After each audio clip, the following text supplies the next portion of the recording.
prvog dana kako je bilo. Bio sam ja kod drugara u rođendan.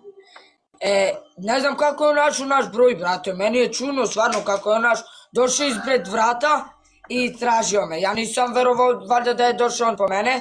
I kao kad smo se našli, kao me vodi da kupim stvari.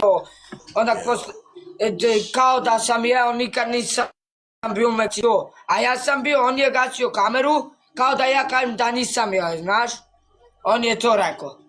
I ni da nudi mog brata barem kiflenu da mu kupi ništa, kupio je samo meni.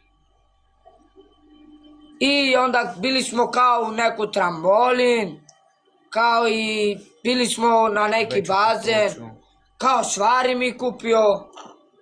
Onda posle toga došli smo kući.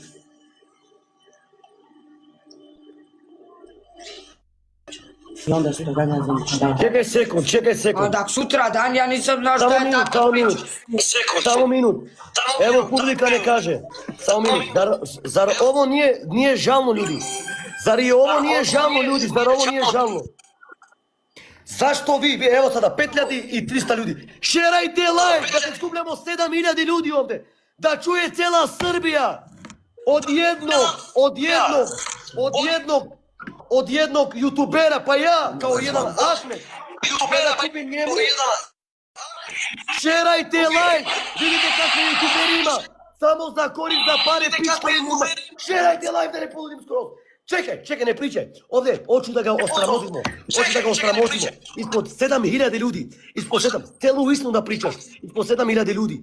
Da pričaš, ej, znači tebi je kupio stvari, tebi je kupio da jedeš, a tom bratu nije kupio da jede. Dok je bratu dao profit je dao bratu da pojede, dok su balove njemu išli. Čak od Janko se grebao da jede. Čak od njega Janko se grebao da jede, klošar. Kao što ste vi svi vidjeli u snimku. Kao što ste svi vidjeli na YouTube. Čekaj samo minut, striko.